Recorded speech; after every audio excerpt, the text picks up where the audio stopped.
నాలుగో విషయం, అపోస్తలుడైన పౌలు కొరింథీయులకు రాసిన మొదటి పత్రిక 11వ అధ్యాయం 24వ వచనం.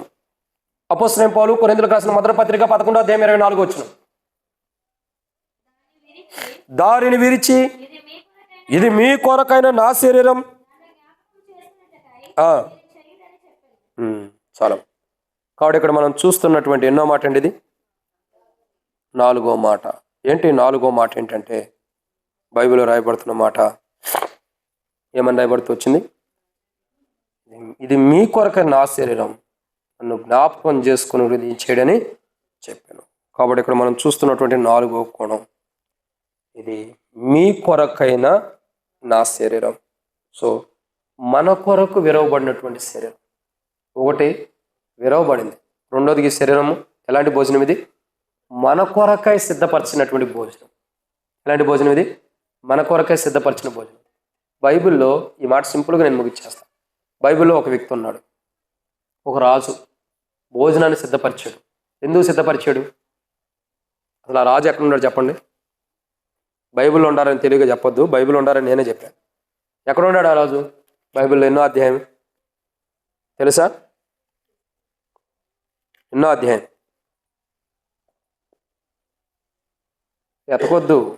మీరు ఆది కాండాలు చూస్తే ఏడ దొరికిద్ది? మత్తయి సువార్త 22వ అధ్యాయం చూస్తే దొరికిద్ది. మత్తయి సువార్త 22వ అధ్యాయం,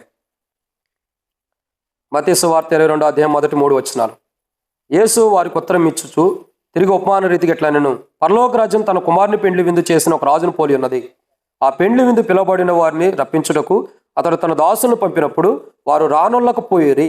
కాగా అతడు, ఇదిగో నా విందు సిద్ధపరిచున్నాను, ఎద్దులను క్రొవ్వైన పశువులను వధింపబడినవి అంతయు సిద్ధముగా ఉన్నది, పెండ్లి విందుకు రండని పిలువబడిన వారితో చెప్పుడని వేరే దాసులను పంపిన. కానీ వారు లక్ష్యం చేయక ఒకడు తన పొలమునకును మరొకడు తన వర్తకునకును వెళ్ళిరి. తక్కిన వారు అతని దాసులను పట్టుకుని అవమానపరిచి ఏం చేశారు? చంపిరి. సో ఇక్కడ మనం గమనించాల్సిన కోణం, భోజనం, సిద్ధపరచినటువంటి భోజనం. సో ఈ భోజనం దేనికి సిద్ధపరచబడింది? కుమారుని యొక్క వివాహ విందు కొరకై సిద్ధపరచబడింది. దేని కొరకు? పెండ్లి కుమారుని యొక్క విందు కొరకై. పెండ్లి జరుగుతుంది, ఇది పెండ్లి జరుగుతుంది నా ఇంట్లో అన్నదానికి సాదృశ్యంగా విందు సిద్ధపరచబడింది. ఇది పెండ్లి విందు. సో ఈ యొక్క విందు సిద్ధపరచినటువంటి, మీ కొరకు అన్నాడు, మన కొరకు సిద్ధపరిచినటువంటి విందు. సో ఈ విందులో పాల్గొనడం అన్నది ఇంపార్టెంట్. ఎలా పాల్గొనాలి ఈ విందులో అని అంటే, 7 చూడండి 11 వచ్చి, రాజు కూర్చున్న వారిలో చూడగా వెలుపలకు వచ్చి అక్కడ పెండ్లి వస్త్రము ధరించుకోనని ఒకను చూచి, స్నేహితుడా, పెండ్లి వస్త్రం లేక ఇక్కడికి ఎలాగూ వచ్చితావని వారిని అడగగా వాడు మౌని అయి ఉండెను. సో ఇక్కడ అర్థం ఏంటి? నీ కొరకై సిద్ధపరిచిన భోజనంలో నువ్వు భుజించాలి. ఈ భోజనం ఎవరి కొరకు? అపోస్తలుడైన పౌలు కొరింథీయులకు రాసిన మొదటి పత్రిక 11వ అధ్యాయం 24వ వచనం, ఇది మీ కొరకై. ఏ భోజనం ఇది? మన కొరకై సిద్ధపరిచినటువంటి భోజనం ఇది. ఈ మన కొరకు సిద్ధపరిచిన భోజనాలు ఎలా పాల్గొనాలి? ఎలాగండి?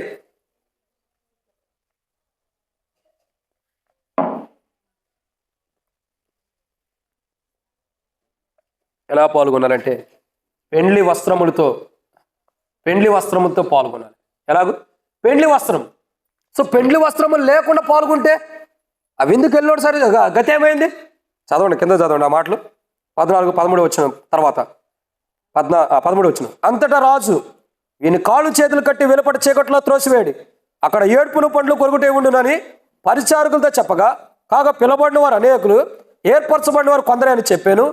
కాబట్టి ఏం చెప్తున్నారని? పిలువబడిన వారు అనేకులు.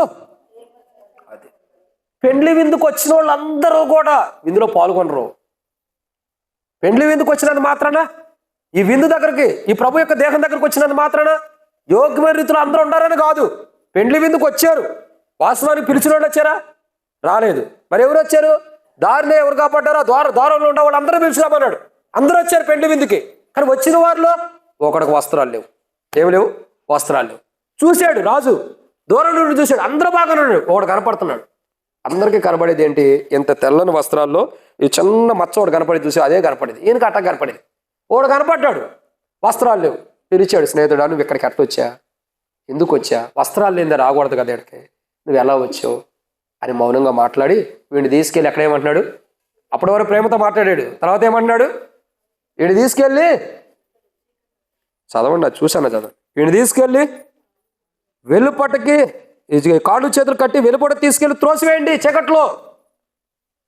మొదట ఏమంటున్నాడు, స్నేహితుడా అంటున్నాడు. అంటే ప్రభు యొక్క మొదటి రాకడికి సూచన అది. ఏ రాకడ? దీనుడై వచ్చినప్పుడు స్నేహితుడిగా ప్రేమించాడు అన్నదాని సూచన. రెండో మాట ఏమంటున్నాడు, వీడిని కాళ్ళు చేతులు కట్టిన నరకంలో పడేయండి, చీకట్లో పడే అంటున్నాడు. అంటే ప్రభు రెండో రాకడికి సూచన అయిన మాట అది. మొదటి మాట ఏంటి, స్నేహితుడు అన్న మాట మొదటి రాకడిది, గొర్రె పిల్లకి వచ్చిన స్వభావం. రెండో మాట ఏమంటున్నాడు, వీడిని కాళ్ళు చేతులు కట్టిన నరకంలో పడేయమంటున్నాడు. అది ప్రభు యొక్క రెండో రాకడలో జరగబోతున్న జడ్జిమెంట్, తీర్పుతో కూడినటువంటి మాట అది. అక్కడ రెండు మాటలు ఇమిడి ఉండే. ఎక్కడ ఏముండే? ఇమిడి ఉండే రెండు వచనాల్లో. ఒకటి మొదటి రాకడ, దీనత్వం కలిగిన రాకడ, గొర్రెపిల్ల స్వభావం కనపడుతుంది. రెండోదిగా యోధా గోత్రపు సింహముగా వచ్చే మాట కూడా కనపడుతుంది. ఇక్కడ మనకేంటంటే స్నేహితుడిగా ఇప్పుడు మనతో మాట్లాడుతున్నాడు. మరొకసారి యోధా గోత్రపు సింహముగా మాట్లాడబోతున్న టైం రాబోతుంది మనకి. ఆ రోజు ఎవడో తప్పించుకోలేడు. కాబట్టి మనం ఏం చేయాలా? ఆయన సిద్ధపరిచిన విందులోకి వెళ్ళాలంటే వస్త్రాలు ఉండాలి. ఆ విందు చాలా విలువైంది. ఏదో నువ్వు పాపం చేసేసి లోకంలో జీవించాల్సిన జీవితం జీవించి చేయాల్సిన తప్పులను చేసేసి బల్ల దగ్గరికి వచ్చి నేను పరిశుద్ధంగా పాల్గొనడానికి ఇదేనా దేవుని బల్ల అనుకున్నావా, లేకపోతే నీ ప్రభు యొక్క శరీరం అనుకున్నా, నీ ఇష్టం అనుకున్నావా? నీ ఇంట్లో సిద్ధపరిచిన భోజనం కాదు ఇది. ఇది ప్రభు యొక్క పెండ్లి కుమారుని యొక్క భోజనం. ఇది దేవుని కుమారుని యొక్క భోజనం, పెండ్లి విందుతో కూడిన భోజనం ఇది. ఈ విందులోకి నువ్వు వెళ్ళాలంటే, ఈ విందు ఆయన సిద్ధపరిచాడు. సిద్ధపరిచిన విందులోకి నువ్వు వెళ్ళాలంటే సిద్ధపడిన వస్త్రాలు కలిగి ఆ విందులోకి వెళ్ళాలి. ఏ వస్త్రాలు ఉన్నాయి మనకి? మనం వేసుకున్న వస్త్రాలు తప్ప నీతి వస్త్రాలే, రక్షణ వస్త్రాలే. మా కొండే బ్రదర్ అని లేకపోవద్దు, ఆయన చూస్తున్నాడు. ఆయన రోజు తీర్పు తీసుకొస్తాడు. నీతి వస్త్రాలు, రక్షణ వస్త్రాలు, ఇంకా అన్ని వస్త్రాలు పోగొట్టుకుని మళ్ళా బల దగ్గరికి వచ్చి మేము పాపం నుంచి తప్ప చచ్చిపోయాం ప్రభా, తొలిగిపోయాం, ఈ వారం అంతా క్షమించు ప్రభాని బలలో పాల్గొంటున్నాం. సిగ్గేట్లా మనకి? సిగ్గు అనిపించట్లా? అనిపించిందా లేదా? ఒకసారి తప్పు చేసినోడు ఏం చేస్తాడు? తలంచుకుంటాడు. రెండోసారి తప్పు చేస్తే కొద్దిగా సందేహించాలని తలంచుకుంటాడు. మూడోసారి తప్పు చేస్తే తలంచుకోవడానికి సందేహిస్తాడు కానీ తలంచుకుంటాడు. నాలుగోసారి చేస్తే 3 సార్లు తలంచుకున్నావు, ఇప్పుడు పెద్ద తలంచుకోవడానికి ఆలోచన చేసి ఇప్పుడు పెద్ద లెక్క ఏంటని తాలెత్తుకుని తిరుగుతాడు. అట తిరగవాక మునుకోళ్ళకి ఎదురు దనుతున్నట్టు.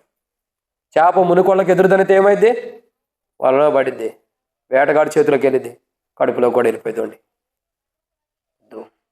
నరకానికి వెళ్ళే స్థితులు తెచ్చుకోవద్దు. రక్షణ వస్త్రాలు ఇంపార్టెంట్. ఈ రక్షణ వస్త్రాలు నువ్వు కలిగి జీవించాలి. రక్షణ వస్త్రాలు కాపాడుకుంటూ ఆయన సిద్ధపరిచిన భోజనానికి నువ్వు రావాలి. ఇప్పుడు ఏ వస్త్రాలు కలిగి మనం వెనక్కి వచ్చాం? ఏ వస్త్రాలు కలిగిన వారిగా భోజనం వాళ్ళ దగ్గరికి వచ్చాం? అసలు ప్రభు ఇచ్చిన రక్షణ వస్త్రాలు ఉన్నాయా? అసలు రక్షణ ఉందా? రక్షణ ఉందా? ఒక మాటలో రక్షించబడిన వారు, రక్షణ అంటే ఏంటో ఒక మాటలో చెప్పండి. రక్షించబడిన వారు చెప్పండి. రక్షణ లేని వాళ్ళ గురించి కాదు నేను అంటాను. రక్షణ అంటే ఏంటి ఒక మాటలో చెప్పండి.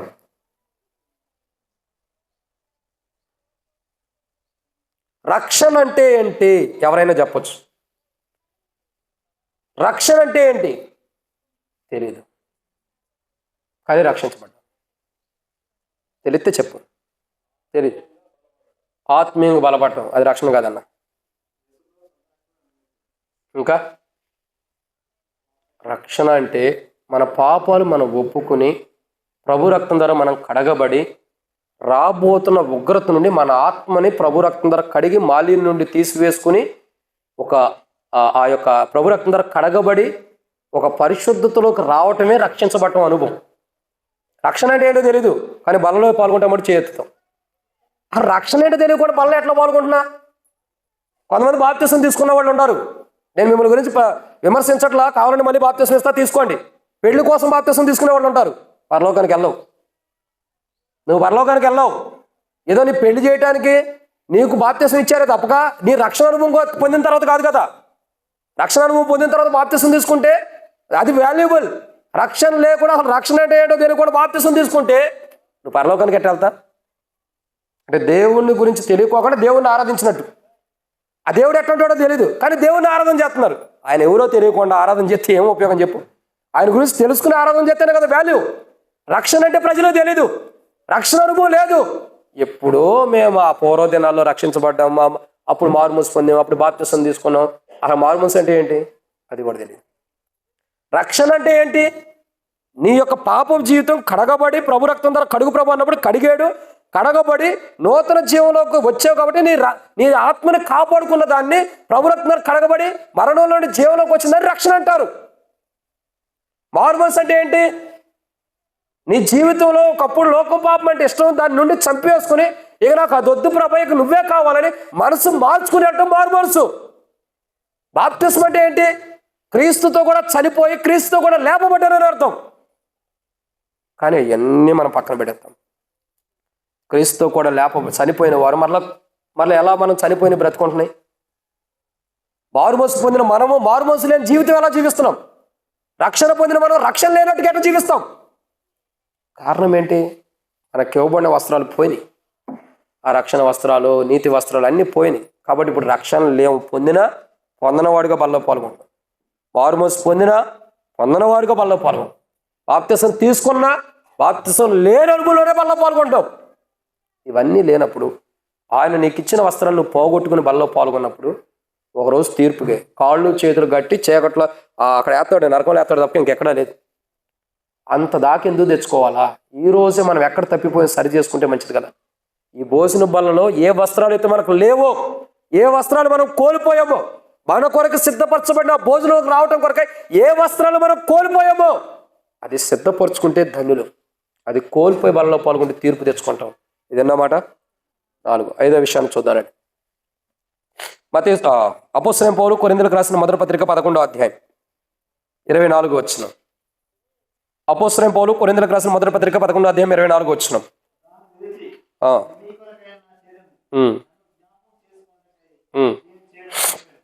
చాలా అన్న. ఎన్నో మాట అండి ఇది? 5. కాబట్టి ఇక్కడ రాయబడిన మాట ఏంది? ఇక్కడ రాయబడిన మాట ఏంటంటే దానిని విరిచి ఇది మీ కొరకైనా, తర్వాత ఏం రాయబడుతూ వచ్చింది? నా శరీరము, మీ కొరకైనా నా శరీరం. సో ఇక్కడ మనం గమనించాల్సినటువంటి ఎన్నో కోణం అండి ఇది. 5వ మాట ఇది ఎలాంటిదంటే, ఎలాంటి శరీరం, ఎలాంటి భోజనం అంటే ఇక్కడ రాయబడుతుంది ఇది మీ కొరకైనా నా శరీరము, నా శరీరం. ఇంకో మాట ఏమని రాయబడుతుంది అక్కడ? నన్ను జ్ఞాపకం చేసుకున్నట్టుకి దీన్ని చేయడం చెప్పి. కాబట్టి ఇక్కడ మనం గమనించాల్సిన కోణం ఏంటంటే ఈ శరీరం ఎలాంటిదంటే ఇది 5వ కోణం, ప్రభువు ద్వారా విరవబడినటువంటి రొట్టెకి సాదృశ్యమైన శరీరం ఇది. ఎలాంటి శరీరం అండి? ప్రభు విరిచినది, ప్రభు ఎత్తుకున్నటువంటి రొట్టెకి సాదృశ్యమైనటువంటి శరీరం. ఎలాంటి శరీరం? ప్రభు ఎత్తుకున్నటువంటి రొట్టెకి సాదృశ్యం, ప్రభు ఎత్తుకుని విరిచిన రొట్టెకి సాదృశ్యమైన శరీరం ఇది. ఈ బలలో పాల్గొంటున్నామంటే అంత ఆషామాషిగా మనం బలలో పాల్గొనకూడదు. ఏదో సహజమైన రీతిలో అందరిలాగా పాల్గొంటున్నామంటే కాదు. ఈ శరీరం ఎలాంటిదంటే, ఈ భోజనం ఎలాంటిదంటే ప్రభు ఎత్తుకుని విరిచినటువంటి భోజనం ఇది. ఎలాంటిదండి? ప్రభు ఎత్తుకుని విరిచినటువంటి భోజనం. అంటే దీంట్లో చాలా అనుభవాలు ఉన్నాయి, చాలా మర్మం కూడా ఉంది. మన జీవితం ఆయన అంటాడు ఇది మీ కొరకై నా శరీరం. ఈ ప్రభు యొక్క భోజనం ఏంటంటే ఒక మాటలో చెప్పాలంటే ఏంటి? ఆయన ప్రభు ద్వారా విరవబడిన రొట్టెకు సాదృశ్యమైన భోజనం ఇది. అంటే అన్ని విషయాల్లో విరగొట్టబడినటువంటిది. అంతమంది విరిగిపోయినది వేరు, ఇది విరగొట్టబడిన అనుభవం. అర్థమవుతుందండి? ఇది విరగొట్టబడినటువంటి అనుభవం. సో ప్రభు ఎత్తుకున్నటువంటి రొట్టె అది ఇంపార్టెంట్. ఆ ప్రభు ఎత్తుకున్న రొట్టె, ఆయన ఏదైతే ప్రభు ఎత్తుకున్నాడో ఆ రొట్టెకు సాదృశ్యమైనది. ఆయన ఎత్తుకున్న రొట్టె సాదృశ్యమైనది. ఈ రొట్టె ఎలాంటిది అని అంటే ఆయన ఎత్తుకుని విరిచాడు కదా, ప్రభు ద్వారా విరవబడిన రొట్టె ఉంది కదా, అది ఎలాంటిది అని అంటే ఇక్కడ రాయబడుతూ వచ్చింది. అపోస్తలుడైన పౌలు కొరింథీయులకు రాసిన మొదటి పత్రిక 10వ అధ్యాయం 16వ వచనం. 10వ అధ్యాయం 16వ వచనము ఏమని రాయబడుతూ వచ్చింది? మనమందరం దీవించి ఆశీర్వచనపు పాత్రలోనిది త్రాగుట క్రీస్తు రక్తంలో పాలు పుచ్చుకుంటారు కదా, మనం విరుచు రొట్టె తినుట క్రీస్తు శరీరంలో పాలు పుచ్చుకున్నట్టే కదా. కాబట్టి ఇక్కడ మనం గమనించాల్సిన కోణం ఏంటంటే ఈ యొక్క శరీరం ప్రభు ఎత్తుకున్నటువంటి రొట్టె, ప్రభు ఎత్తుకుని విరిచినటువంటి రొట్టె, ప్రభు ద్వారా ఎత్తుకోబడి విరవబడినటువంటి రొట్టె. ఇదేంటంటే ఒక మాటలో చెప్పాలంటే క్రీస్తు, మనము విరుచు రొట్టె తినుట క్రీస్తు శరీరంలో పాలు పోసుకున్నట్టే కదా. ఇంకో మాటలో చెప్పాలంటే 17వ వచనం ఉంది, మనమందరం ఒక్క రొట్టెలో పాలు పుచ్చుకుంటున్నాం, రొట్టె ఒక్కటే కనుక అనేకులమైన మనము ఒక్క శరీరమైన. అంటే ఈ యొక్క భోజన బల్ల మన కొరకే విరవబడినటువంటి ప్రభురాత్రి భోజనం ఎలాంటిదంటే ఒకటిగా చేయబడినటువంటి అనుభవం కలిగింది. ఎలాంటి అనుభవం కలిగిందండి? ఒకటిగా చేయబడినటువంటి అనుభవం, ఒకటే రీతిలో చేయబడినటువంటి రొట్టె. ఆయన విరిచిన రొట్టె ఒకే అనుభవంలో ఉంది. అంటే ఇక్కడ మనం గమనించాల్సిన కోణం ఏంటంటే అనేకులమైన మనం ఎలా ఉండాలా? ఒక్క శరీరంగా ఉండాలి, ఒకే శరీరంలో ఉంటాం. శరీరం విభజించబడుతుందా? ఇప్పుడు నా చేయి తీసేసి ఒక పక్కన వేసేసాను అనుకో, మళ్ళీ బంద్ చేసిద్దా? కాలు తీసి ఒక పక్కన వేస్తే అంటే విరవకూడదు. ఆయన విరిచింది ఏంటంటే ఆ పాపపు ముళ్ళును విరిచేశారు. ఒక మాటలో చెప్పాలండి, అపోస్తలుడైన పౌలు కొరింథీయులకు రాసిన మొదటి పత్రిక 15వ అధ్యాయం 55వ వచనం నుండి మనం చూడండి. ఆయన ఎత్తుకుని విరిచినటువంటి రొట్టెకి అసలైన స్వారస్యం ఆడ కనపడుతుంది. చూడండి, అపోస్తలుడైన పౌలు కొరింథీయులకు రాసిన మొదటి పత్రిక 15వ అధ్యాయం 54వ వచనం చివరి నుండి, విజయమందు మరణం రింగివేయబడని వాక్యము నెరవేరును. ఓ మరణమా నీ ముళ్ళు ఎక్కడ? ఓ మరణమా నీ విజయం ఎక్కడ? నా తర్వాత నీ ముళ్ళు ఎక్కడ? మరణపు ముళ్ళు పాపం, పాపమునకున్న బలం ధర్మశాస్త్రమే అయినను మన ప్రభు అయిన యేసుక్రీస్తు మూలముగా మనకు జయం అనుగ్రహించున్న దేవునికి మహిమ కలుగునుగా. కాబట్టి స్తోత్రం కలుగునుగా. కాబట్టి ఇక్కడ మనం గమనించాల్సిన మాట, ఆయన ఆ రొట్టెను ఎత్తుకుని విరిచిన వాడు ఉన్నాడు. ఏం విరిచాడంటే పాపపు ముళ్ళును విరిచేశాడు. ఏం విరిచాడు? అది పాపపు ముళ్ళును విరవబడినటువంటి రొట్టె. ఆ ప్రభు యేసుక్రీస్తు ప్రభు వారి ద్వారా ఎత్తుకుని విరవబడినటువంటి రొట్టె. సో ఆ రొట్టె దేని సాదృశ్యమైందంటే పాపపు ముళ్ళుకి విరవబడినటువంటిది. ఇంతకుముందేమో విరవబడింది దేనికంటే మనం లోకంలో అన్ని విషయాల్లో విరిగిపోవాలి, కానీ ఇప్పుడు చూసే విరవబడిన రొట్టె దేనికంటే దేని కొరకు? పాపపు ముళ్ళుని విరిచినటువంటి రొట్టె. పాపపు ముళ్ళుని విరవటం కొరకై ఒక రకంగా చెప్పినట్టు విరిచిన అనుభవం ఉన్నటువంటి రొట్టె. సో ఈరోజు మనం ఎలా ఉండాలంటే పాపపు ముళ్ళుని విరవబడినటువంటి అనుభవం ఉండాలి. బలలో పాల్గొంటామంటే ఆ రొట్టె ఏం చేసింది? ఆ శరీరం ఏం చేసింది? పాపపు ముళ్ళుని విరిచిందా లేదా? పౌలు అంటాడు 11 అపోస్తలుడైన పౌలు కొరింథీయులకు రాసిన మొదటి పత్రిక 10వ అధ్యాయం 16-17 వచనాల్లో చెప్పి తర్వాత 11వ అధ్యాయంలో కూడా చెబుతూ తర్వాత 15వ అధ్యాయంకి వచ్చేసరికి పౌలు ఏమంటాడు? ఆ శరీరం ఆల్రెడీ ముళ్ళుని విరిచేసింది. ఏంటి ఆ ముళ్ళు? పాపపు ముళ్ళు. సో ఆ శరీరము, ఆ రొట్టె, ఆ భోజనము పాపపు ముళ్ళుని ఎలా విరిచిందో ఆ భోజనాన్ని భుజించే మనం కూడా ఎలా ఉండాలా? ఓట కాదక్క, కాదు కాదు కాదు పాపపు ముళ్ళుని విరిచి బలలో పాల్గొనాలి. ఎలా పాల్గొనాలండి? ఆ శరీరము, ఆ రొట్టె ఏం చేసింది? విరవబడింది. అంటే ఇది ఏం విరిచబడుతుంది? పాపపు ముళ్ళు విరవటం కొరకే విరవబడినటువంటి ప్రభు ఎత్తుకున్న రొట్టె. అది దేని కొరకు? పాపపు ముళ్ళు విరవటానికి. సో ఆ బలలో పాల్గొనే, ఆ భోజనంలో భుజించేవాడు ఎలా ఉండాలి? ఎలా ఉండాలి? పాపపు ముళ్ళుని విరిచిన అనుభవం ఉండి భోజనాన్ని భుజించాలి. అలా లేకుండా ఒక వ్యక్తి భోజనం భుజించాడు. ఎవరా వ్యక్తి? మనందరికీ సుపరిచయమైన వ్యక్తి ఇస్కరియోతు యోధ. అంటే పాపపు ముళ్ళుని విరవకోకుండానే భోజన బలలో భుజించాడు. మరి ఏం జరిగింది తర్వాత? ఏం జరిగింది అక్క? పొట్టబాలు చచ్చిపోయాడా? పొట్టబాలు చచ్చిపోయాడు. ఇంకా అక్క, అది ఫస్ట్ పాయింట్. ఏం జరిగింది తెలుసండి? పాపపు ముళ్ళు విరవకోకుండానే బలలో ఆ భోజనాలు భుజించాడు. కాబట్టి మీరు జాగ్రత్త చదవండి. ఇంటికి వెళ్ళిన తర్వాత మత్తయి సువార్తలో 26వ అధ్యాయం 25వ అధ్యాయం కాడి నుంచి చదివితే 26 నుండి ఏమని రాయబడుతుంది తెలుసా? ఇస్కరియోతు యోధ ఆ రొట్టె తీసుకోగానే అతనిలోకి సాతాను ప్రవేశించిందట. అర్థమవుతుందండి? తీసుకోగానే అతనిలోకి సాతాను ప్రవేశించిందంట. ఎప్పుడు ప్రవేశించింది? ఆ దేహం పుచ్చుకోవటం. అసలు ఎవరికైనా భక్సింగ్ గారు పూర్వ దినాల్లో చాలామంది అనారోగ్యంగా ఉన్నవారు, బలహీనతలతో, దెయ్యాల చేత పీడించబడుతున్నవారు, రోగాల చేత ఉన్నవారు అందరూ కూడా, రక్షణ లేనివారు కూడా చాలామంది వచ్చి ఆ బల దీన్ని తీసుకునేవాళ్ళంట హెబ్రోన్లో. మన లెక్క ఏంటి? రక్షణ పొందినోడే బల తీసుకోవాలి, అది వాస్తవమే. పూర్వ దినాల్లో అంటే కొంతమందికి రక్షణ లేని వారికి కానీ అన్ని జనాంగ ప్రజలకు ఏంటంటే ఒక నమ్మకం ఏంటంటే, వీళ్ళందరూ బల తీసుకుంటారు కదా, మనం కూడా తీసుకుంటే ఏమన్నా స్వస్థత వచ్చిందేమో. ఏ కోణంలో? ఒక స్త్రీ ఉంది, ఆమె 12 సంవత్సరాల నుంచి రక్తస్రావం కలిగిన స్త్రీ. ఆమె యేసు ప్రభు దగ్గరికి వచ్చి ఏం చేసింది? ఆయన వస్త్రాన్ని ముట్టుకుంటే చాలు, ఒకవేళ నాకు స్వస్థత వచ్చిందేమో ఆయన వస్త్రాన్ని ముట్టుకోండి. అలాగే కొంతమంది పూర్వదినాలు ఏం చేశారంటే ఆ దేహం దగ్గరకు వచ్చేవాళ్ళు, సిద్ధపడిన వారు చేయెత్తమంటే రక్షణ లేనివాడు కూడా చేయెత్తి అనారోగ్యం ఉంటే తింటే స్వస్థత వచ్చేదేమని తినేవాళ్ళు ఉన్నారంట కొంతమంది రక్షణ లేకుండా. కానీ వాళ్ళకి నిజంగానే స్వస్థత వచ్చింది. ఏమొచ్చిందండి? స్వస్థత. చాలామంది సాక్ష్యాలు కూడా ఇస్తూ వచ్చారు అక్కడక్కడ. ఆ దినాల్లో రికార్డింగ్ చేయలేదు కానీ చాలామంది సాక్ష్యాలు ఇస్తూ వచ్చేవారు. ఏంటంటే నేను కూడా చాలా వింటూ వచ్చా తిమ్మోతికి చెప్పినప్పుడు కానీ అప్పుడప్పుడు కూడా. చాలామంది రక్షణ లేనివాడు కూడా ఇది యేసు ప్రభు శరీరం, ఇది ముట్టుకుంటే, ఇది తాగితే, ఇది తింటే నాకు స్వస్థత వచ్చిందని రక్షణ లేనివాడు కూడా వచ్చి తిని స్వస్థత కలిగిన వాడు ఉంటాడు. నేను ఏమంటానంటే, ఒక రక్షణ లేనివాడే ప్రభు దేహం దగ్గరికి వచ్చి తిని తృప్తిగా స్వస్థత పొందినప్పుడు తన దేహానికి, ఆయన దేహంలోకి చేర్చబడిన మనం, ఆయన రక్తం ధర కడగబడే మనకి ఇంకెంత జీవం ఉంటుందో చెప్పండి. బట్ ఇక్కడ ఈ ఇస్కరియోతు యూదా భోజనంలోకి రావటంతోనే, భోజనాన్ని భుజించడంతోనే అతనిలోకి ఏమొచ్చిందండి? సాతాను ప్రవేశించింది. అది ఎట్లా? ఎవడన్నా అన్యుడు వచ్చి బలలో పాల్గొంటుంటే వాడికి ఉన్న రోగం పోతుంటే ఈయనకి సాతాను రావటం ఏంటి? ఇక నేను చెప్పింది అర్థమైందండి.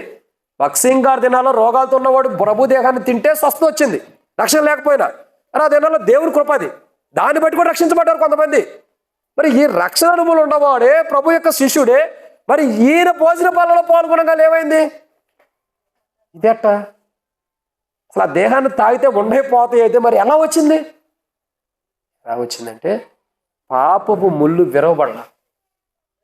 తన జీవితంలో పాపపు ముళ్ళు విరవబడలా. అందుకే ఏమైంది? వాడు ఆల్రెడీ సిద్ధంగా ఉన్నాడు. ఈ బాటిల్ ఉంది, దేని కొరకు సిద్ధంగా ఉంది? గ్లాసులోకి వెళ్ళటానికి. ఈ బాటిల్ కాదు, బాటిల్లో ఉన్న వాటర్ సిద్ధంగా ఉంది. దేని కొరకు? గ్లాసులోకి వెళ్ళటానికి. నువ్వు ఎప్పుడు పోతావా, నేను వెళ్తానికి సిద్ధంగా ఉన్నది. ఈ గ్లాసులో ఉన్న వాటర్ దేనికి సిద్ధంగా ఉంది? నా కడుపులోకి వెళ్తానికి అది సిద్ధంగా ఉంది. కడుపులో ఉన్న వాటర్ ఎప్పుడు సిద్ధంగా ఉంది? దేని కొరకు సిద్ధంగా ఉంది? కడుపులో నుండి బయటికి వెళ్ళిపోవడానికి సిద్ధంగా ఉంది. అవును కదా? అంటే ఏంటి? వంటల్లో వెళ్ళిపోవడానికి సిద్ధంగా ఉంది. సాధారణ కూడా అట్లాగే ఎదురు చూస్తుంది. ఎప్పుడు తాగుతా, ఎప్పుడు తింటా, తిను తిను తిను తిను అని తినేదాడు చేసింది. వాడు తినంగానే నేను వచ్చేసింది. ఐయామ్ రెడీ, నేను సిద్ధంగా ఉన్నా, వచ్చేసింది సాతాను ఇస్కరియోతు యూదా హృదయంలో. ఇప్పుడు ఈ అయ్యగారు యేసు ప్రభు ఒక మాట అన్న తర్వాత ఈ అయ్యగారు ఒక మాట అంటాడు. ఈ అయ్యగారి సంగతి తర్వాత తిరుగుతాయి. యేసు ప్రభు ఏమన్నాడు? ఆ కుర్చీ వెనక్కి ఇవ్వండి. యేసు ప్రభు ఏమన్నాడు?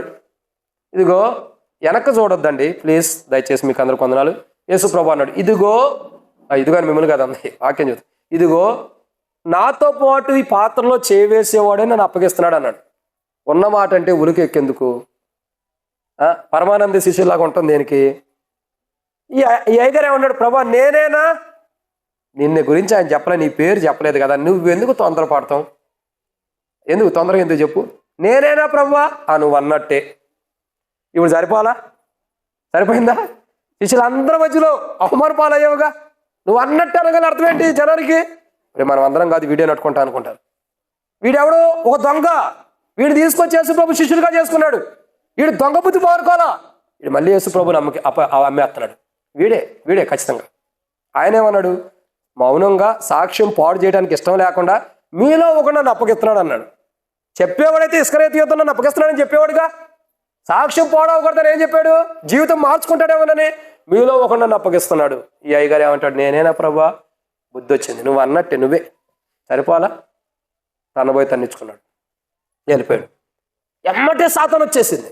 ఏమంటానంటే ఇస్కరియోతు యూదాలో సాతాను ప్రవేశించడానికి మెయిన్ రీజన్, ప్రభు ద్వారా విరవబడిన రొట్టెలో పాల్గొన్న సాతాను వచ్చి ప్రవేశించడానికి మెయిన్ రీజన్ ఏంటంటే పౌలు చెబుతున్నాడు. అపొస్తలుల పౌలు కొరింథీయులకు రాసిన మొదటి పత్రిక 15:53 నుండి పౌలు చెబుతున్నాడు, మరణపు ముళ్ళు అది విరవబడలా. ఇస్కరియోతు యూదా జీవితంలో మరణపు ముళ్ళు విరవబడలా. అందుకేం జరిగింది?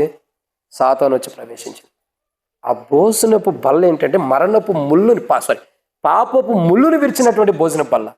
అది విరవటం కొరకే విరవబడింది. పాపపు ముళ్ళు విరవటం కొరకే విరగొట్టబడినటువంటిది ఆ భోజనపు బల్ల పాపపు ముళ్ళుని విరిచింది. కానీ మనం బలలో పాల్గొంటున్నామంటే మనం పాపపు ముళ్ళును తీసివేసుకోకుండా ఆ ముళ్ళు అలాగే ఉంచి బలలో పాల్గొంటే ఇప్పుడు మన జీవితంలోకి ఏమొస్తుంది చూడండి. నా శరీరం తిని నా రక్తం త్రాగువాడు, అది ప్రభు చెప్పాడు. ఇస్కరియోతు యోధ ప్రభు దేహం తినగాల ఏమొచ్చింది?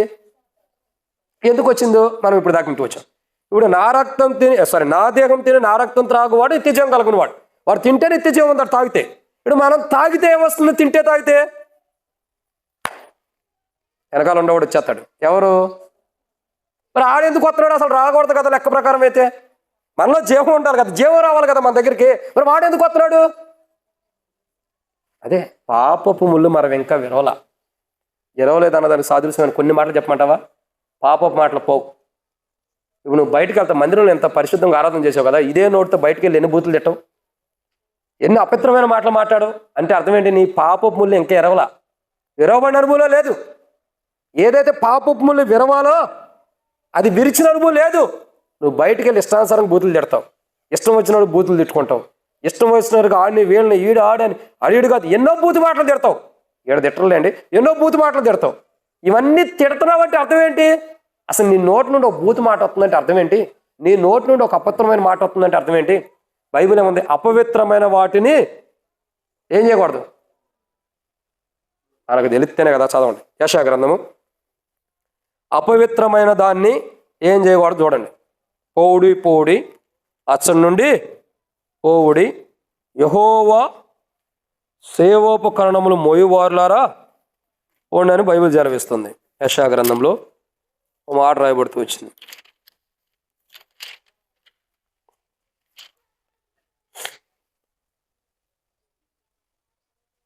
యెషయా గ్రంథం 52:11.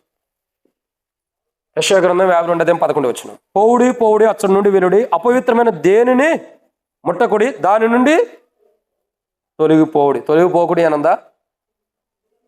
తొలగిపోకూడదా? తొలగిపోవాలా? తొలగిపోవుడి. ఎందుకు అనంటే యెహోవా సేవోపకరణం మోయువారులారా మిమ్ముని మీరు, ఇది బైబిల్ మనం చెబుతున్నమాట. మరి పాపపు ముళ్ళును విరిచినప్పుడు మనం ఏం చేస్తున్నాము? పాపపు ముళ్ళు విరిచామంటే అపవిత్రమైన దాని నుంచి తొలగిపోయామని అర్థం. మరి అపవిత్రమైన మాటలు మన నోటికి వస్తున్నాయంటే అర్థం ఏంటి చెప్పండి? అపవిత్రమైన బూతు మాటలు కానీ పరికమాల మాటలు కానీ మన నోటికి వస్తున్నాయి అంటే అర్థం ఏంటి? మీరే చెప్పండి. నాకంటే ఎక్కువగా మీకు తెలియదని నేను అన్ను. అందరం సమానమే, ఏ భేదం లేదు, అందరికీ తెలుసు. మీరు చెబితే వినాలని ఉంది. పాపం మాటలు మన నోటికి వస్తున్నాయంటే అర్థం ఏంటి? బూతు మాటలైనా అపవిత్రమైన మాటలైనా నీ నోటికి వస్తున్నాయంటే అర్థం ఏంటి? 5 నిమిషాలు ఉండి మనకి 5 minutes ఉండి మనం కాబట్టి ఏమవుతుందండి? పాపపు మాటలు మన నోటికి వస్తున్నాయంటే అర్థం ఏంటి చెప్పండి? ఇప్పుడు రక్షించబడ్డావు, మారుమనసు పొందావు. రక్షణ పొందిన వారు ఇక్కడ ఎంతమంది ఉన్నారు? చేతులు ఎత్తండి. కొంతమంది ఎత్తారు. మనలో పాల్గొనేటప్పుడు అందరి చేతులు కనపడతాయి. సో రక్షించబడ్డ మనం ఎంతమంది ఉన్నామో మన నోటి మాటలు బూతు మాటలు ఎన్ని వస్తున్నాయి, అపవిత్రమైన మాటలు ఎన్ని వస్తున్నాయి? మరి అలా ఇప్పుడు నువ్వు యెహోవా సేవోపకరణం మోసే పరిశుద్ధుడివి. సో నీలో పరిశుద్ధమైన మాటలు ఉండాలి. నువ్వు పరిశుద్ధమైన నోటితోనే బల్ల పాల్గొనాల్సిందే. ఈ నోటితోనే కదా, ఈ నోటితోనే పరిశుద్ధమైన దేహాన్ని తింటున్నప్పుడు ఈ నోటి నుండి అపవిత్రమైన మాటలు ఎందుకు వస్తున్నాయి? పాపపు మాటలు ఎందుకు వస్తున్నాయి? ఇక్కడ అర్థమేంటి చెప్పమంటారా? ఇంకా పాపపు ముళ్ళు విరవబడలా. ఇప్పుడు అర్థమవుతుందండి? ఇంకా విరవబడలా నీకు. నా జీవితంలో పాపపు ముళ్ళు ఇంకా విరవబడిన అనుభవం లేదు. అందుకే మన నోటి నుండి ఒక లోకస్తులు మాట్లాడి అపవిత్రమైన మాటలని మన నోటి నుండి వస్తాయి. బైబిల్ గ్రంథంలో బూతు మాటలు తిట్టొచ్చు అని రాసి ఉంటే మనకంటే పెద్దగా గొప్పగా తిట్టేవడం కూడా ఉండడం రాయలేదు. కాబట్టి బూతు మాటలు తిట్టొచ్చు అని బైబిల్లో రాసి ఉంటే ఎన్నెన్ని బూతు మాటలు. బైబిల్ చెబుతున్న మాట పాపపు ముళ్ళు విరవబడాలి. నువ్వు బలలో పాల్గొనండి. భోజనం ఎలాంటిది? పాపపు ముళ్ళు విరిచినటువంటి భోజనం. వెంకటన్న లేపండి, నిద్ర బయట చర్చు మాట్లాడుతూ ఉండండి. ఒక 5 నిమిషాలు ముగిస్తాం. కాబట్టి పాపపు ముళ్ళును విరవాలి. ఏ ముళ్ళు అండి? పాపపు ముళ్ళు. అప్పుడే మనం ఆ రొట్టె, ఎత్తుకోబడిన రొట్టె పాపపు ముళ్ళును విరిచింది. మనలో ఉన్న పాపపు ముళ్ళు విరుచుకుంటేనే మనం ఆ దేహంలో పాల్గొనడానికి యోగ్యం. లేకపోతే ఆల్ ఆర్ ఈక్వల్ పరవాసిన్ని పాట 7వ మాట చూద్దామండి. 7వ మాటేనా? 6 రండి. అపోస్తలుడైన పౌలు కొరింథీయులకు రాసిన మొదటి పత్రిక 11వ అధ్యాయం. ఇక ముగిచేద్దాం. అపోస్తలుడైన పౌలు కొరింథీయులకు రాసిన మొదటి పత్రిక 11వ అధ్యాయం 6వ మాట 26వ వచనం. మీరు ఈ రొట్టెను తిని ఈ పాత్రను త్రాగునప్పుడల్లా ప్రభు వచ్చు వరకు ఆయన మరణమును కాదు 6వ మాట, ఆయన వచ్చు వరకు ఆయన మరణమును ప్రచురించేటటువంటి రొట్టె. ఈ ప్రభు భోజనం ఎలాంటిది? ఆయన మరణాన్ని ప్రచురించేది, ఆయన మరణాన్ని అనేకులకు తెలియపరిచేది. ఇప్పుడు బలలో పాల్గొన్నామంటే ఏం చేయాలా? ఈ శరీరంలో పాల్గొన్నామంటే ఈ శరీరం ఎలాంటిది? భోజన బలి ఎలాంటిది? అనేకులకి ఆయన మరణాన్ని ప్రచురించేది ఈ దేహం. అవునా? మరణం అంటే ఆయన చనిపోయి తిరిగి లేచాడు, ఆయన పాపుల కొరకు చనిపోయాడు అన్నది ప్రచురించేది ఈ దేహం. అలాంటప్పుడు ఇప్పుడు ఈ దేహంలో పాల్గొనే మనం ఎలా ఉండాలి చెప్పండి? ఒక స్ట్రైట్ క్వశ్చన్. ఈ దేహంలో పాల్గొనే మనం ఎలా ఉండాలి? ఏం చేయాలి? ఆయన మరణాన్ని మనం కూడా ప్రచురం చేయాలి కదా, చేయాలా లేదా? మరి మరణాన్ని ఎప్పుడు ప్రచురం చేస్తున్నాము? దేవుని సువార్తను ఎప్పుడు చెప్పావు? దేవుని పరిచర్య ఎప్పుడు చెప్పావు? ఒక రక్షణ లేనివాడు, ఒక మార్మోస్ లేనివాడు ఉంటే సువార్త చెప్పావా? ఆయన మరణాన్ని ప్రచురం చేసావా? సింపుల్, నువ్వు ఏ సువార్త చెప్పవసరం. నువ్వు చెప్పాల్సింది ఏంటి? యేసు ప్రభువారు మన కొరకై, మన పాపల కొరకై చనిపోయి తిరిగి లేచాడు. ఆయన మన కొరకై కలువరిసిలో చనిపోయి ప్రాణపెట్టి తిరిగి లేచాడు. ఈ మరణాన్ని కూడా ప్రచురం చేయకోకుండా ఆ మరణాన్ని ప్రచురం చేసినటువంటి రొట్టెలో ఎలా పాల్గొంటా? భోజనంలో అవగాహన కొద్దిగానే ఉండాలి కదా మనకి. ఆయన మరణాన్ని ప్రచురం చేయవు. ఈ ఆదివారం కనపడితే వచ్చే ఆదివారం కనపడతావు మందిరంలో. ఎప్పుడు? ఈ ఆదివారం కనపడితే మళ్ళీ వచ్చే ఆదివారం కనపడతావు. మరి కనబడే లోపల ఈ వారం అంతా కూడికలకు రాబోయే స్వార్థ చేస్తామంటే అది ఉండదు. మరి ఇంకెలా ఆయన దేహంలో ప్రచురం చేయబడిన దేహంలో బల్లో పాల్గొంటా? ఆ భోజనం బల్ల ఏంటంటే ప్రచురం చేయబడింది అంటే అనేకులు తెలియపరచబడుతుంది. ఆయన మరణాన్ని తెలియపరిచేది, ఆయన మరణ భూస్థాపన అనేకులకి ప్రచురం అంటే తెలియపరిచేది. ఇది ఆయన మరణాన్ని అనేకులకి ప్రచురించబడుతుందంటే తెలియపరుస్తుంది, సకల జనులకు తెలియపరుస్తుంది. ఏ రోజన్నా ఆయన మరణాన్ని గురించి చెప్పావా? ఈ రోజు ఆయన మరణం పొందినటువంటి శరీరంలో పాల్గొనడానికి వచ్చా? ఏ రోజైనా ఆయన మరణం గురించి ఇతరులకు చెప్పావా? నువ్వు సువార్త చెప్పాలంటే మనం ఏదో జుట్టు బీక్కుని ఏదో బలంగా చెప్పాల్సింది కాదు. సువార్త అంటే ఒకటే, ఆయన మరణమును గురించి ప్రచురం చేయ, అదే సువార్త. యేసు ప్రభువారు మనందరి కొరకే కలువరిసిలో ప్రాణపెట్టి చనిపోయి తిరిగి లేచాడు.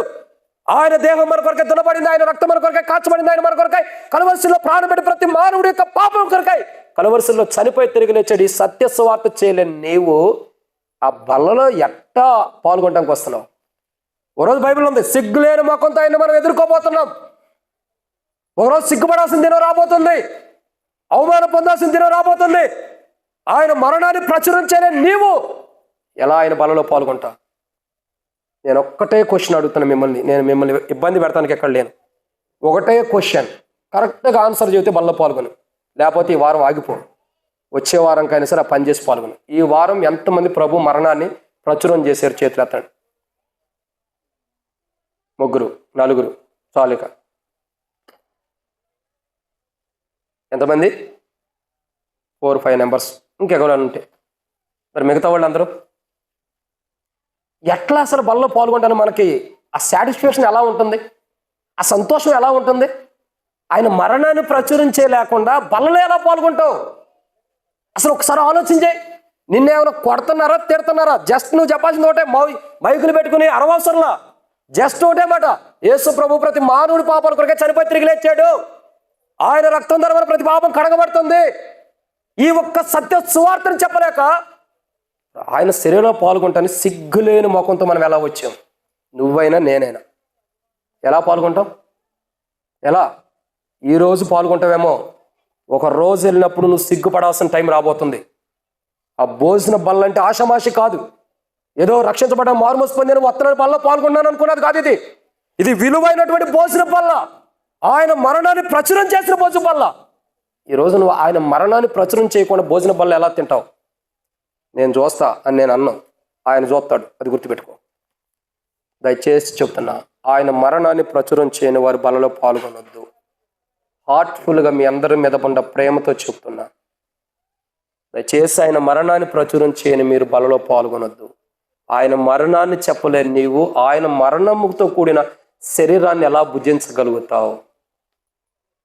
ఒక్కసారి ఆలోచించే. ఆయన మరణాన్ని చెప్పలేని నీవు, అనేకులకు ప్రచురం చేయలేని నీవు ఆయన మరణము పొందినటువంటి దేహంలో ఎలా పాల్గొంటా?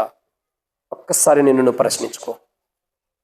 లేదా నీ తప్పులు నువ్వు ఒప్పుకున్నప్పుడు, బైబిల్లో ఒక మాట ఉంది, అంటే పాల్గొనొద్దని నేను అంటుంది వేరే రీతిలో కాదు, సరి చేసుకోవాలి. కానీ బైబిల్ ఇంకో మాట ఉంది, నీకు ఒక అవకాశం ఉంది, నా మాటలు కొట్టివేయబడతాయి. ఏంటి అవకాశం అంటే, తన సామెతల గ్రంథం 29 మొదట్లో ఒక మాట ఉంది. ఏమనుంది? అతిక్రమములు దాచిపెట్టేవాడు వర్ధిల్లడు, వాటిని ఒప్పుకుని విడిచిపెట్టినవాడు. 29 ఒకటేనా 11? సో ఏమని రాయబడుతూ వచ్చింది? అతిక్రమాలు దాచిపెట్టేవాడు వర్ధిల్లడు, వాటిని ఒప్పుకుని విడిచిపెట్టినవాడు. బట్ నీకు అది ఒక అవకాశం అయితే ఉంది. ఈ రోజు వరకే నువ్వు ఆయన మరణాన్ని ప్రచురం చేయలేనప్పుడు చేయలా. ఇప్పుడు మేము చేతులు ఎత్తిందో 4-5 తప్ప మిగతా వాళ్ళు లేరు. సో ఆయన మరణాన్ని ప్రచురం చేయనప్పుడు ఈ రోజు ఒక తీర్మానం చేయి. ప్రభా, ఈరోజు తీర్మానం చేసుకున్నా, ఈ భోజన భూబల ఆయన నీ మరణాన్ని ప్రచురం చేసింది, నేను కూడా అలా చేస్తా. ఈరోజు చేయలా, క్షమించు. రేపటికి ఆదివారానికి నీ మరణాన్ని ప్రచురం చేసే వస్తానని చెప్పి అనేది ఏదో ఆదివారం వచ్చేటప్పుడు అయ్యా యేసుప్రభు చచ్చిపోయి తిరిగి లేచాడని ఊరిని మాట చెప్పి రావడం కాదు. భారము, బాధ్యత, ఒక భారముతో చెప్పాలి. నువ్వు ఒక వ్యక్తి రక్షించబడాలన్న భారంతో, ఆసక్తితో ఆయన మరణాన్ని ప్రచురం చేయాలి. అలా చేయకుండా బలలో పాల్గొంటే తీర్పు వచ్చింది. ఒకవేళ అలాంటి స్థితిలో ఉంటే ఆయన మరణాన్ని ప్రచురం చేయకపోతే ఈరోజు సరి చేసుకో. అంతేగాని దూరం వెళ్ళిపోవద్దు. నేను సరి చేయలేదు కదా, వచ్చే ఆదివారం ఆయన మరణాన్ని ప్రచురం చేయలేదు కానీ మందిరం రాకుండా ఆగిపోవాక. ఎంతకాలం అవుతావు అంత నష్టమే నీకు వచ్చింది. సరి చేసుకుంటే ధన్యుడు. ముగిస్తాం. ఎన్నో మాట ఇది, ముగిచ్చేద్దాం రండి. అపోస్తలుడైన పౌలు కొరింథీయులకు రాసిన మొదటి పత్రిక 11వ అధ్యాయం. ఒక 2-3 నిమిషాల్లో ముగిచ్చేద్దాం. అపోస్తలుడైన పౌలు కొరింథీయులకు రాసిన మొదటి పత్రిక 11వ అధ్యాయం 23వ వచనం. ఈ మాట చదివి ముగిద్దాం రండి. అపోస్తలుడైన పౌలు కొరింథీయులకు రాసిన మొదటి పత్రిక 11వ అధ్యాయం 23వ వచనం. నేను మీకు అప్పగించిన దాన్ని ప్రభువు వలన పొంది తిని, అనగాదు అక్కడ ప్రభు అయిన యేసు తాను అప్పగింపబడిన రాత్రి ఒక రొట్టెనెత్తుకుని కృతజ్ఞతాస్తుతులు చెల్లించి చాలు. కాబట్టి ఇక్కడ 7వ మాట ఏంటంటే ఇది ఈ ప్రభు భోజనం ఎలాంటిదంటే ప్రభువు వలన పొంది తిని. ఎలాంటి భోజనం అంటే ఇది? ప్రభువు వలన పొందినది. ఇది సాతాను వల్ల వచ్చింది కాదు, ఏ మనుషుడి వల్ల వచ్చిన భోజనం కాదు ఇది, ఏ లోకస్తుడి వల్ల వచ్చిన భోజనం కాదు ఇది. ఎలాంటి భోజనం ఇది? ప్రభువు వలన పొంది తిని. పౌలు అంటాడు, ఇది నేను ప్రభువు వలన పొంది తిని. ఎవరి ద్వారా పొందారండి? ప్రభు వల్ల. ఇది ప్రభు ద్వారా పొందబడినటువంటి శరీరం. ఇది ప్రభు ద్వారా ఇవ్వబడినటువంటి శరీరం. ఇది ప్రభు ద్వారా పొందుకున్నటువంటి శరీరం. ఇది మనుషుడు ద్వారా వచ్చిన భోజనం కాదు ఇది. ఇదే భోజనం అండి? మనుషుడి ద్వారా వచ్చిన భోజనం కాదు ఇది, ప్రభు ద్వారా వచ్చిన భోజనం ఇది. ఇది ప్రభు ద్వారా ఇవ్వబడింది. ప్రభు ద్వారా ఇవ్వబడింది. ప్రభు నీకేమిచ్చాడు? కారు ఇచ్చాడు, ఫోన్ ఇచ్చాడు, ఇవన్నీ చెప్పకండి. దేవుని దృష్టిలో లెక్కలోకి రావు. నీకేమిచ్చాడు? రక్షణ ఇచ్చాడు, ఇంకా మారు మనసు, ఇంకా పాపక్షమాపణ, ఇంకా బాప్తిస్మ సాక్ష్యం, ఇంకా దేవుని రాజ్యంలో స్థానం, నిత్య జీవం. ఇవన్నీ దేవుడు నీకు ఇచ్చినప్పుడు నువ్వేం చేసే దేవుని కోసం? దేవుడు ఏమిచ్చాడో చెబుతున్నావు. నువ్వు దేవునికి ఏమిచ్చావు? దశమ భాగం ఇవ్వమని నేను అంటున్నా, అది నీ ఇష్టం, దాని గురించి కాదు. అసలు నువ్వు ఏమి ఇస్తున్నావు దేవునికి? నీ సమయం ఇస్తున్నావా? నీకు దేవుడిచ్చిన దినంలో సమయం దేవునికి ఇస్తున్నావా? ఏమిస్తున్నా దేవునికి? ఏమి ఇవ్వట్లా.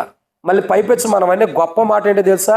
దావీదు రాజు అంటాడు కదా, ప్రభా నువ్వు బలులు కోరిన అట్లా నేను ఇవ్వగలను, కానీ నువ్వు బలులు కోరవు, విరిగి నలిగిన హృదయాన్ని నువ్వు ఇష్టపడతావు. ఈ మాట ఒకటి అడ్డం పెట్టుకుంటాం మనం తప్పుకోవడానికి.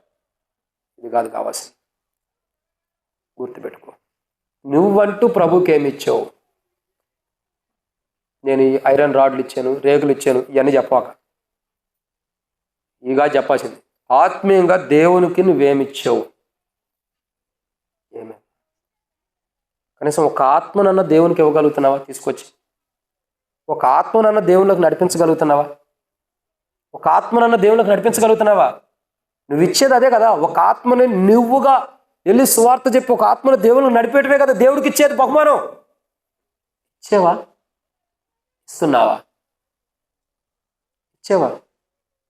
నీ ద్వారా ఒక ఆత్మ దేవుని మందిరానికి వచ్చిందా? ఉండైపోతున్నాయా? ఒక్క ఆత్మ నా ద్వారా నేను దేవుని మందిరాన్ని తీసుకొచ్చాను. వీళ్ళందరూ మనం తీసుకొచ్చారు, అలా వాళ్ళందరికీ వాళ్ళే వచ్చారు. ఇక్కడ ఉన్న వాళ్ళందరూ ఎలా వచ్చారు? వాళ్ళందరికీ వాళ్ళే ఎట్లాగో దేవుని కృప బట్టి పురాతన దినాల నుంచి నడుచుకుంటూ వచ్చారు. వీళ్ళ సంగతి కాదు నేను అంటుంది. ఒక క్రొత్త ఆత్మను నువ్వు దేవునికి తీసుకొచ్చావా? గత దినాలు వదిలేయి. ఈ మందిరం ఆరంభించబడిన జూన్ 6 నుండి 2025 నుండి ఇప్పటి వరకు ఒక ఆత్మని దేవుని మందిరానికి నడిపించావా? నువ్వు దేవునికి ఏమి ఇచ్చావు? నేను అంటుంది డబ్బు గురించి, వెండి బంగారాల నుంచి కాదు. నువ్వు దేవునికి ఏమిచ్చావు? ప్రభు ఏం చేశాడు? ప్రభు ద్వారా ఇవ్వబడుతున్న శరీరం ఇది ప్రభు ద్వారా పొందితిని అంటున్నాడు. అంటే ప్రభు ద్వారా మనకు ఆ భోజనం మనకు ఇవ్వబడింది. భోజనము తన కుమారుని యొక్క శరీరాన్నే మనకు భోజనంగా దేవుడు సిద్ధపరిచాడు. ఇది ప్రభు ద్వారా ఇవ్వబడింది. నువ్వు ప్రభుకి ఏమిచ్చావు? అది చెప్పినావు. ఏమిచ్చావు? ఒక ఆత్మను దేవునికి ఇచ్చావా? దేవుని మందిరానికి ఒక ఆత్మను నడిపించావా? నడిపిస్తే ఏరి మరి దేవుని ఆత్మలు ఇవన్నీ ఆల్రెడీ ఉన్న ఆత్మలే కదా. ఇవన్నీ కొత్త ఆత్మలా కాదు కదా, ఉన్న ఆత్మలే కదా. ఆ రూమ్లో ఉన్నాయి, ఇక్కడ కూడా ఉంటాయి. మరి కొత్తగా ఏమొచ్చినాయి ఆత్మలు? కొత్త ఆత్మ అంటే రక్షించబడి మారుమూసి పొంది బాప్తిసం తీసుకుని పాప క్షమాపణ నొందినవాడు కొత్త ఆత్మ. ఏది మరి ఆత్మలు లేనప్పుడు, ఈ ఆత్మల సంపాదన భారం లేనప్పుడు బల్లలో ఎలా పాల్గొంటా? ఆత్మల భారం లేనప్పుడు బల్ల ఎలా పాల్గొంటావు? నీ గురించి ఒకరికి ఆత్మ భారం లేకపోతే నువ్వు రక్షించబడేవాడివా? నువ్వు రక్షించబడేదానివా? ప్రియ సహోదరుడు సహోదరి, నీ గురించి పరిశుద్ధులు మోకాళ్ళ నుంచి ప్రార్థించబట్టాక ఈరోజు నువ్వు మారింది. ఆ రోజు వాళ్ళు ప్రార్థన పట్టాక ఈరోజు నువ్వు దేవుళ్ళలోకి వచ్చింది. మరి నువ్వేం చేస్తున్నా? నీ కొరకు ఒకళ్ళు ప్రార్థన చేయాలి, కానీ నువ్వు మాత్రం అలాగే ఉండాలి. ఏది నువ్వేం చేసావు? నువ్వు తెచ్చిన ఆత్మేది? నేను ప్రశ్నిస్తేనే సమాధానం లేదు. రేపు దేవుని దగ్గరికి వెళ్తే ఏం సమాధానం ఇస్తా? ఏమిస్తావు? నేను చెప్పగలుగుతా. నేను ఇక్కడికి వచ్చిన తర్వాత అసలు మందిరానికి రానోళ్ళు కూడా మందిరానికి వచ్చి కూర్చుంటున్నారు. మందిరంలో రక్షించబడ్డారు, మారుమూసి పొందారు, బాప్తిసం కూడా తీసుకున్నారు. నేను చెప్పగలుగుతా కొన్ని ఆత్మలు దేవునికి నడిపించే ప్రభు నీ సన్నిధికి. నువ్వేం చెప్పగలుగుతావు? నీ సాక్ష్యం ఏది? నువ్వు దేవుని దగ్గర ఏమని చెప్పగలుగుతావు? ప్రభా పలానా ఆత్మని నేను తీసుకొచ్చానంటే అది నీ ద్వారా వచ్చింది కదయ్యా, ఇదిగో నీ వెనకాల ఉండి ఆయన ద్వారా వచ్చింది అంటాడు. ఏం సమాధానం ఇస్తా? ప్రభు దేవుడు మన రక్షణ కొరకు తన సొంత కుమారు శరీరాన్ని ఇచ్చాడు. ఇంకా మనం జీవం కలిగిన వారికి ఉండాలని తన కుమారుని యొక్క శరీరాన్ని ఈ లోకంలో మన కొరకు ఉంచాడు. ప్రభు వల్ల మనకు ఆయన ఆహారం, ఆయన శరీరమైనటువంటి ఆహారం ఇవ్వబడినప్పుడు నువ్వు ప్రభుకి ఏమి ఇస్తున్నావు? ఫస్ట్ అది చెప్పాను. ప్రభుకు నువ్వేమిచ్చా? నువ్వు ఇచ్చిందంటే ఏముంది? నువ్వు ఇచ్చిందంటే ఏమనుందా? ఒక్క ఆత్మ అన్న. ప్రభా ఇదిగో ఈ ఆత్మ నేను సంఘంలో తీసుకొచ్చి చేర్చాను అన్న ఒక్క మాట చెప్పు. ఒక్క మాట ఉన్నారా? లేరు. మనం ఏంటంటే ముగిస్తున్నామని మనం ఏంటంటే పొద్దున్నే లెగవాలా, చక్కగా టిఫిన్ చేసుకోవాలి, చేసుకుంటే కుటుంబ ప్రార్థన చేయాలా, లేకపోతే టిఫిన్ చేయాలి, వెళ్తే జాబ్కి వెళ్ళాలా, లేకపోతే పనికి వెళ్ళాలా, ఆడేదో ఒక తంటాలు పడి ఏదో తిప్పలు పడి సాయంత్రం అయిపోయింది, 5, 6 అయిపోయింది, ఇంటికి రావాలి, మళ్ళీ మీటింగ్లు ఉంటే రావాలి, లేకపోతే కళ్ళకొని ఇంటికాడ కూర్చొని భోంచేసి పడుకోవాలి, పొద్దున్నే లేవాలి, మళ్ళీ డ్యూటీకి వెళ్ళాలి, పని చేసుకోవాలి, మళ్ళీ రావాలి, సాయంత్రం వచ్చి పడుకోవాలి. ఇదేనా మన పని? ఇదేనా? నువ్వు తినాలి, డ్యూటీకి వెళ్ళాలి, జాబ్ చేసుకోవాలి, రాత్రికి రావాలి, ఉంటే కూడుకు రావాలి, లేకపోతే తిని పడుకోవాలి. దీనికోసమైనా దేవుడు నీకు రోజు ఇస్తుంది? ఒక రోజల్లా రోజు టైం అలా ఇస్తుంది దీనికేనా? మార్క్స్ వార్త 16వ అధ్యాయం చివరిలో కానీ మత్తయి సువార్త చివరి అధ్యాయం చివరి వచనాలు ఏముంది? నేను యుగ సమాప్తి వరకు కూడా మీతో ఉంటాను, మీరు వెళ్ళండి సర్వలోకంలోకి వెళ్ళి సర్వ సృష్టికి. ఎవరు చెప్పారు? మనకేగా చెప్పింది, మరి ఇంకెవరికైనా చెప్పలేదు కదా. సర్వ సృష్టికి వెళ్ళి సువార్తను ప్రకటించమన్నాడు. మరి మనం చేస్తుంది ఏంటి అంటే మీరు అనొచ్చు జాబ్ చేసుకోవద్దని అంటలా. నీ డ్యూటీ, నీ పని అయిన తర్వాత టైం ఏంటి? నువ్వు చేస్తున్న పని ఏంటి? ఆత్మలు ఏవి? ఎందుకు వస్తాయి ఆత్మలు? రమ్మంటే కొత్త ఆత్మలు రావాలి. యాడ్ నుంచి వస్తాయి? నువ్వేమో ఇంటికాడ కూర్చో, పని చేసుకుంటున్నావు, చక్కగా నీ పని అయితే నువ్వు చేసుకుంటున్నావు, దేవుని పని చేయట్లా, మళ్ళీ కొత్త ఆత్మలు రావాలి. మాట్లాడితే ఒక పెద్ద పేరు చెబుతారు, అన్న ప్రార్థన చేస్తున్నావు. అన్న ఏం చేస్తున్నావు? ప్రార్థన ఏం చేస్తున్నావు? ప్రార్థన చేస్తే మరి ఆత్మలు రావాల్సిన ఆత్మలు ఎందుకు రాలేదు? మరి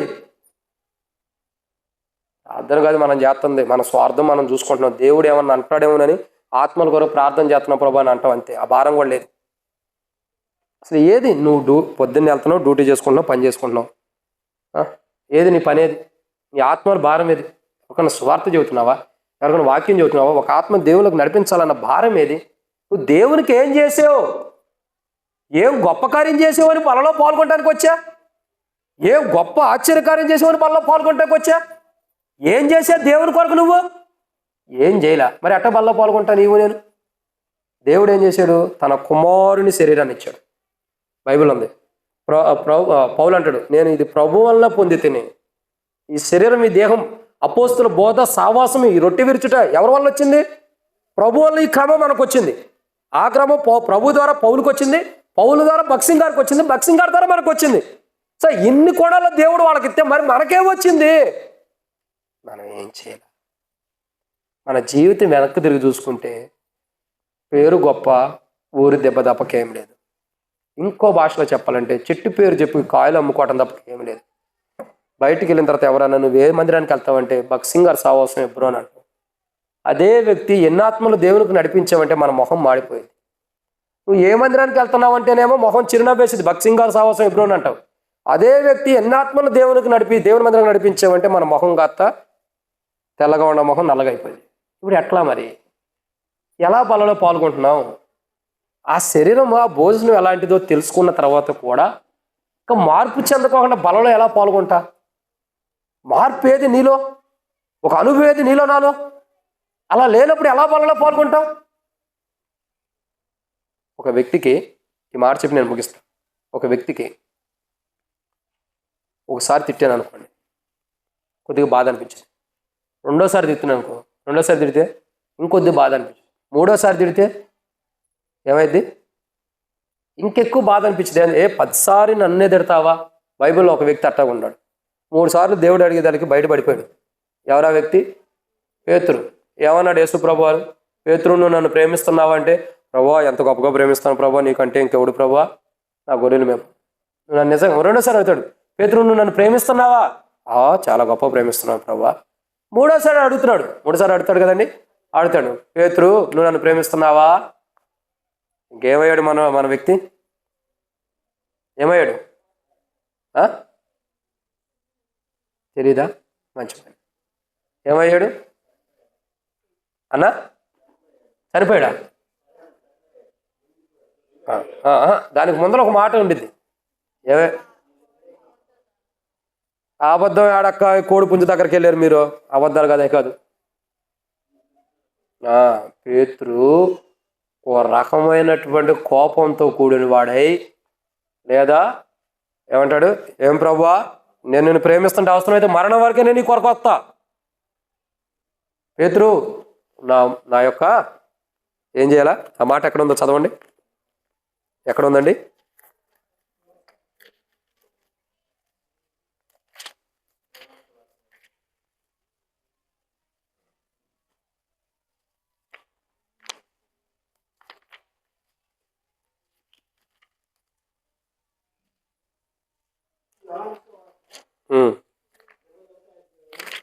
లాస్ట్ అధ్యాయం కదా,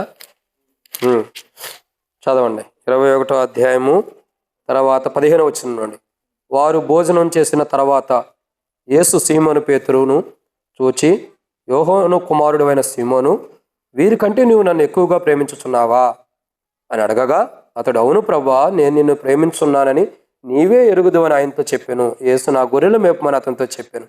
మరలా ఆయన, యోహాను కుమారుడు అయిన సీమోను, నన్ను ప్రేమించుతున్నావని రెండోసారి అతన్ని అడగగా, అతడు అవును ప్రభువా, నేను నిన్ను ప్రేమించున్నానని నీవే ఎరుగుదు అని ఆయనతో చెప్పాను. ఆయన నా గొర్రెలు కాయమని చెప్పాను. ఇప్పుడు మీరు చదవాలి మూడోసారి. ఆయన పెద్దగా అందరికి వినబడాలి కదా.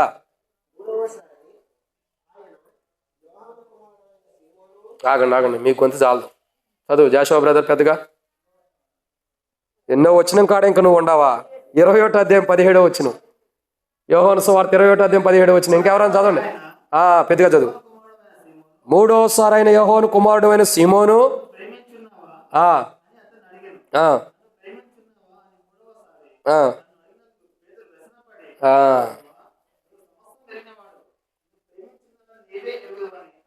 ఎలా ఉంటాడండి?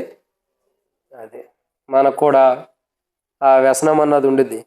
ప్రేమించుతున్నావా అంటే 2 సార్లు అడిగితే ఓకే అంటాడులే దేవుడు అనుకున్నాడు. 3వసారి కూడా అడిగాడు. ఇక మొహం మారిపోయింది. మొహం ఏమైంది? మాడిపోయింది. ఇక నన్ను ప్రేమించుతున్నావా, ఇప్పుడు వ్యసనం వచ్చేసింది. ఇంకోసారి అడిగితే పో ప్రభా 14 ఎట్టగంటావు అనేవాడేమో. ఇంకాసేపు అయితే నువ్వు కూడా నాకు అవసరం లేదు ప్రభా అనేవాడేమో.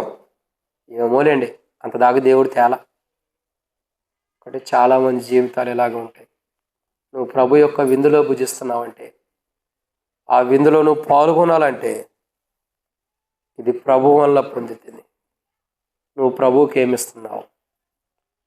ప్రభు సమస్తాన్ని నీకు ఇచ్చాడు, నువ్వు ప్రభువుకి ఏమిస్తున్నావు?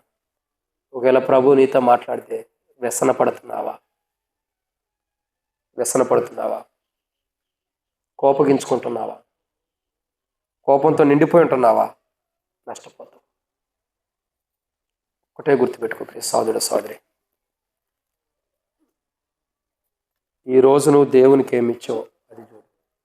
ప్రభు తన కుమారుని యొక్క శరీరం నీకు ఇచ్చి నిన్ను జీవింపజేస్తున్నాడు. పౌలు అంటాడు, ఇది నేను ప్రభు వల్ల పొందితిని. నువ్వేమిచ్చావు ప్రభుకి? ఏం తీసుకొచ్చా? ఒక ఆత్మనుందా? ఒక ఆత్మని దేవుని దగ్గర తీసుకురాగలిగేవా? ప్రశ్నించుకో. అంటే ఒక్కసారి నువ్వు ప్రశ్నించుకో ఈ సోదర సోదరి. నువ్వు బలలో పాల్గొంటే నువ్వు యోగ్యుడు యోగ్యురాలువా కాదా? అది నేననే మాట కాదు, ఇంకొకరు చెప్పే మాట కాదు. ఇప్పుడు విన్న వాక్య వెలుగులో యు ఆర్ ద అన్వర్ది పీపులా, వర్ది పీపుల్ అన్నది ఆలోచించి, నువ్వు దానికి అర్హమైన వాడివా, అర్హమైన వాడు కాదా? నీకు ఆ యోగ్యత ఉందా లేదా? ఒకసారి నేనేమంటానంటే, నా వైపు చూడొద్దు, ఇంకొకరి వైపు చూడొద్దు, ఇప్పుడు చెప్పిన వాక్యం వైపు చూడు. సో ఇప్పుడు బలలో పాల్గొనడానికి నువ్వు ఎలిజిబిలిటీయా, అర్హమైన వాడివా కాదా? ఆయన మరణాన్ని ప్రచురం చేయలేని నీవు ఎలా బలలో పాల్గొంటా? ఎలా ఆయన దేహంలో చేయి వేయటానికి మనకు మనసు వస్తుంది చెప్పండి? వారం మొత్తం నీ పనుల్లో కూరిగిపోతున్నావు. వారం మొత్తం పొద్దున్నే లేస్తే సాయంత్రం వరకు నీ పనుల్లోనే ఉంటున్నావు. దేవుని పని ఎప్పుడు చేస్తావు?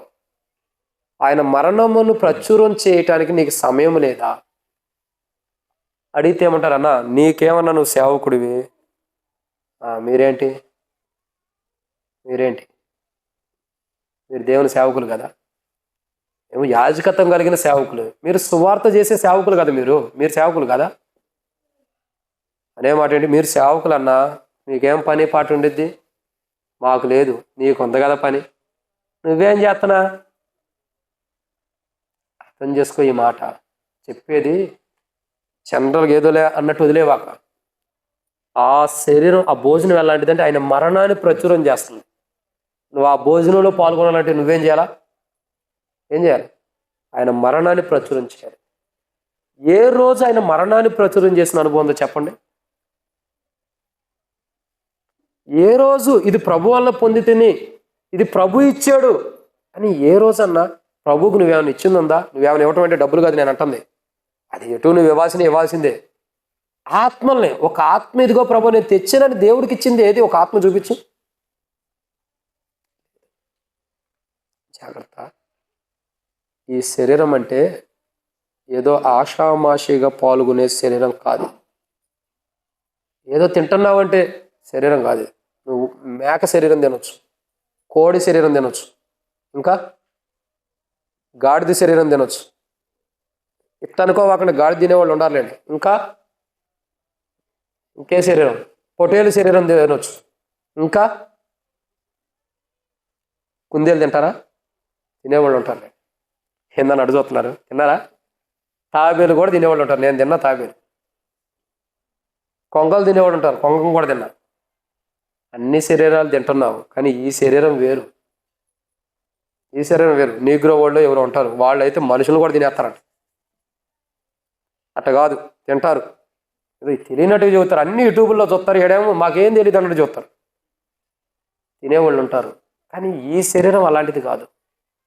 ఇది ప్రత్యేకించబడిన శరీరం, ఇది అమూల్యమైనటువంటి శరీరం, ఇది విలువైనటువంటి శరీరం. నువ్వు మేకది, కోడిది, కుక్కది, నక్కది తిను, ఆ శరీరాలు వేరు, ఈ శరీరం వేరు. అసలు ఈ శరీరానికి సమానమైనది ఇంకోటి లేదు. ఈ శరీరంలో పాల్గొంటున్నావంటే నీకు భయం ఉండాలి, భక్తి ఉండాలి, ఆ శరీరానికి తగిన జీవితం ఉండాలి. ఇది ప్రభు వల్ల పొందేవు, నువ్వు ప్రభుకి ఏమిచ్చా?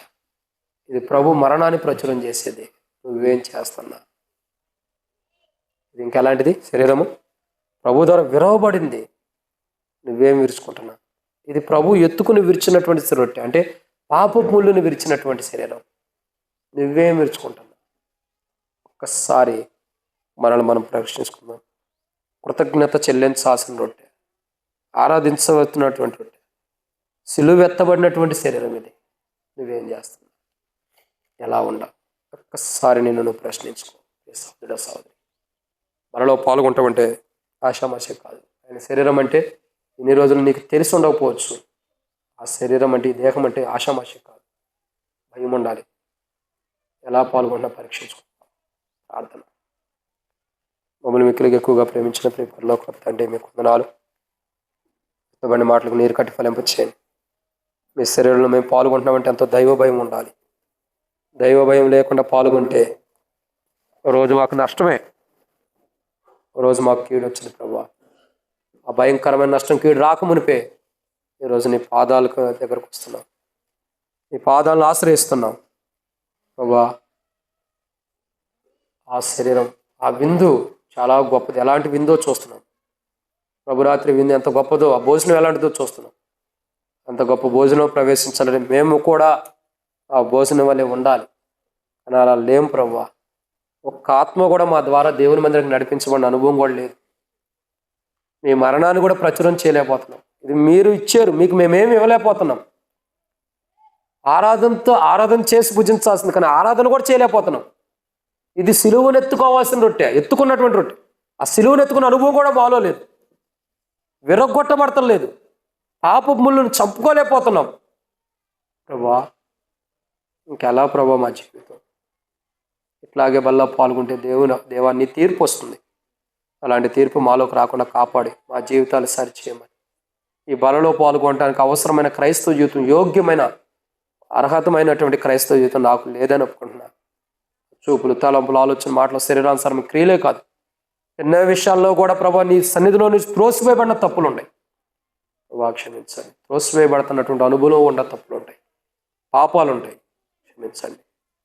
ఇప్పటి నుండి మా జీవితం మీకు అంకితంగా, ఇప్పటి నుంచి మేము మీకు మహిమార్థమై జీవించినట్టు సాయం చేయండి ప్రభా. నాతో మాట్లాడు, సరిచేయండి. నేనైతే బలలో పాల్గొనడానికి యోగ్యుని కాదు, ఎందుకంటే నీ మరణాన్ని ప్రచురం చేయాల. ఇక నుండి అయినా ప్రచురం చేయడానికి సాయం చేయమని, ఇక నుండి అయినా తప్పిదములు క్షమించి రుణం తీర్పులో రాకుండా కాపాడమని, నీ మహిమ కొరకై జీవించేవారుగా స్థిరపరచమని, నీ సాక్షార్థమై జీవించేవారు, నీ మరణాన్ని అనేకులు ప్రచురం చేసేవారుగా ఇప్పటి నుంచి తీర్మానం చేసుకుని వచ్చేవారు మళ్ళీ తప్పిపోయినట్టు కాకుండా ఆ తీర్మానం స్థిరంగా ఉన్నట్టు సాయించమని. మీ దేహం మీ విరగొట్టబడింది. మీరు కలవసిలో ప్రాణం పెట్టి చనిపోయి తిరిగి లేచింది. మీ దేహాన్ని విరగొట్టి నలగొట్టినందుకే, ఆ విరగొట్టబడి నలగొట్టబడి భోజనమే మా జీవితం సరిచేయబట్టాలి. దారి తప్పిపోయాం, క్షమించి ఇక నుండి అయినా సరైన మార్గం నడిపించమని. యేసు, ఇక నుండి అయినా అంటే మీరు నడిపిస్తున్నారు, మీరు నడవట్లా. ఇక నుండి అయినా మేము సరైన మార్గంలో నడిచి మీ మరణాన్ని ప్రచురం చేస్తూ మీ బలలో పాల్గొంటూ మీ కృతజ్ఞత చెల్లించి ఆరాధించి బలలో పాల్గొనేవారుగా స్థిరపరచమని. ఇప్పటి వరకు ఆ యొక్క ఈ 700 అనుభవం మాలో లేదు, క్షమించమని యేసు ప్రభు నామములో ప్రార్థిస్తున్నాను తండ్రి. ఆమేన్. అట్లా మనం ఉందాం. ఎవరం కూడా అటు ఇటు చూడదు. మనల్ని మనం పరీక్షించుకునేటువంటి బలలో పాల్గొందాం. అటు ఇటు చూడదు.